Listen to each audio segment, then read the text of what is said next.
wabarakatuh. Salam sejahtera untuk kita semua dan salam sehat. Dan bertemu lagi di kelas perawatan mesin kendaraan ringan kelas 12 ya. Kali ini kita akan belajar proses mendiagnosis dan memperbaiki kerusakan pada sistem pelumasan. Dijadwalkan pada pertemuan kali ini adalah proses pembelajaran secara mandiri ya.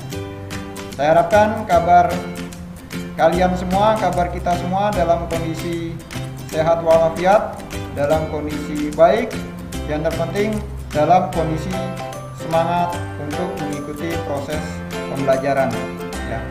Kita terus berusaha, kita terus berdoa agar wabah COVID-19 yang melanda di daerah kita, khususnya di Kota Waringin Timur, cepat selesai, cepat teratasi.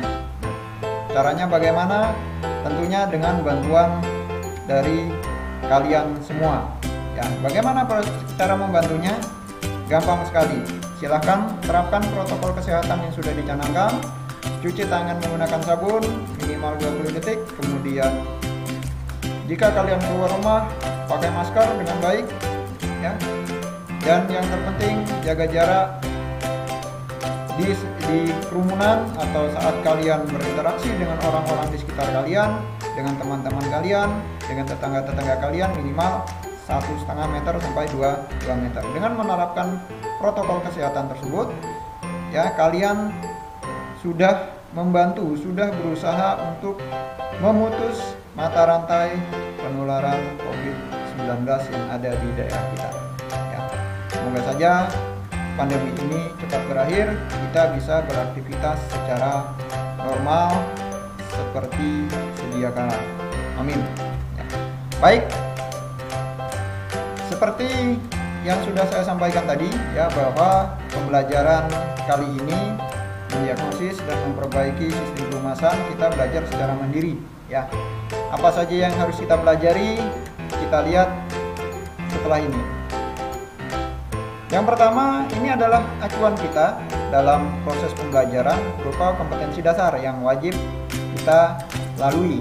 Yang pertama adalah kita belajar mendiagnosis kerusakan sistem pelumasan dan kelengkapan-kelengkapannya. Ini sudah kita pelajari prosesnya pada pertemuan sebelumnya berupa proses pengukuran, kemudian identifikasi komponen dari komponen-komponen sistem pelumasan yang ada di kendaraan.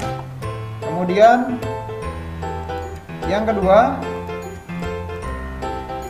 kita memperbaiki kerusakan sistem pelumasan dan kelengkapan-kelengkapannya ya.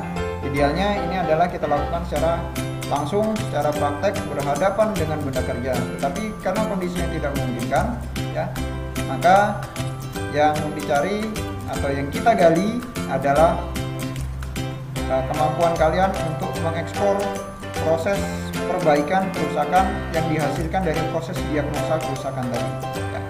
Itu yang kita eksplor atau kita gali lebih dalam. Baik, kita review kembali apa yang sudah kita dapatkan pada pertemuan sebelumnya.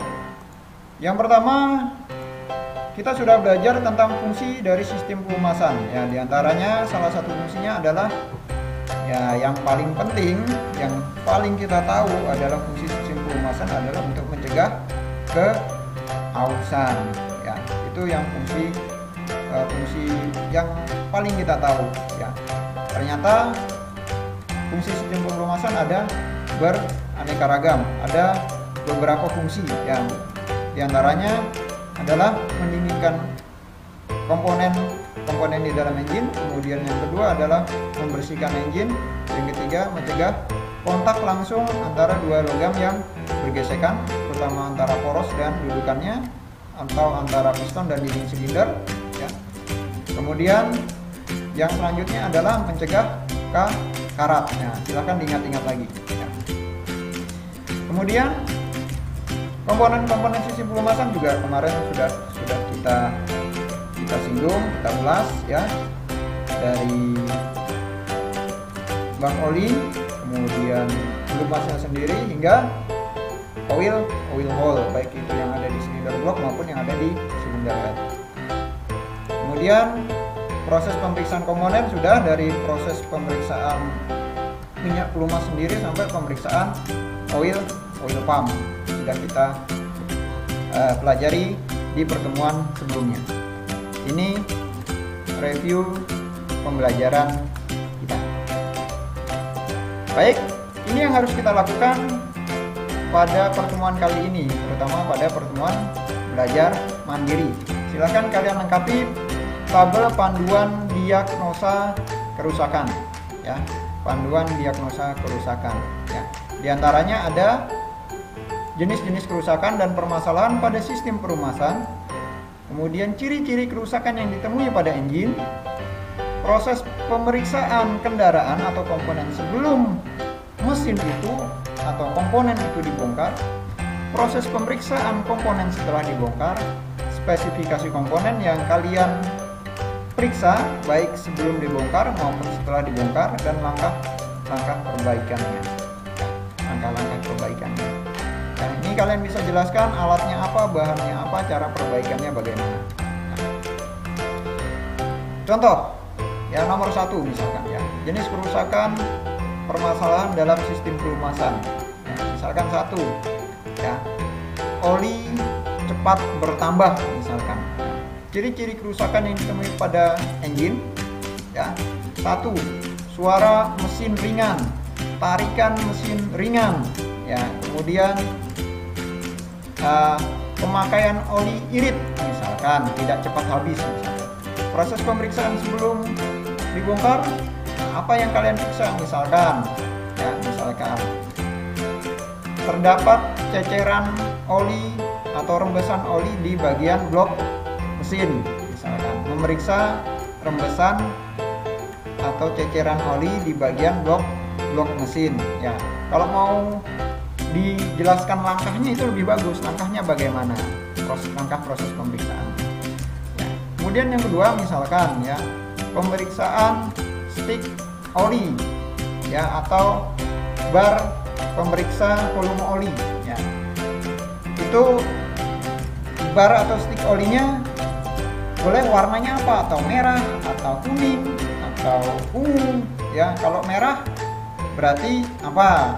Ya, kalau ungu berarti kerusakannya bisa mengindikasikan bahwa kalau ungu bisa menyebabkan, atau salah satu indikator oli bertambah adalah stick olinya berwarna ungu misalkan, seperti itu ya. Nah, silakan jelaskan juga proses pemeriksaannya. Tariklah stick oli, kemudian lihat stick oli, warna stick oli warnanya seperti apa. Itu misalkan ya. Kemudian proses pemeriksaan komponen setelah dibongkar, apa saja yang dibongkar silahkan diperiksa. Kemudian spesifikasi komponen, kalau di sini yang kalian periksa adalah minyak pelumas dan di sini pompa oli, maka spesifikasi yang cukup kalian tuliskan di sini adalah spesifikasi minyak pelumas dan spesifikasi pompa oli. Langkah perbaikannya seperti tadi, alatnya apa, bahannya apa, kemudian prosesnya bagaimana, boleh kalian jelaskan. Minimal 6 kerusakan atau 6 permasalahan, 1 sampai 6 minimal. Lebih dari itu, maka hasil yang kalian dapatkan semakin bagus ya. Ini panduan diagnosa yang menjadi bahan belajar mandiri kalian. Cara mengerjakan masih sama, kerjakan di buku tulis ya, kemudian silahkan kalian ubah ke dalam bentuk PDF, kemudian upload di Classroom sesuai dengan tugasnya. Kemudian jangan lupa nama di Classroom pakai nama sendiri ya, dan maksimal kalian upload di Classroom dikumpulkan maksimal pukul 15 WIB ya. Dan yang terpenting di kertas atau di buku ini ya, di pojok kanan atas atau kiri atas silahkan tulis nama, kelas, dan nomor absen kalian, yang terpenting ya. Baik, saya rasa cukup sekian. Selamat belajar ya.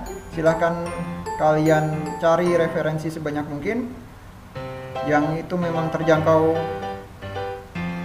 oleh kalian, boleh lewat manual book, boleh dari internet, boleh dari YouTube, silahkan bebas.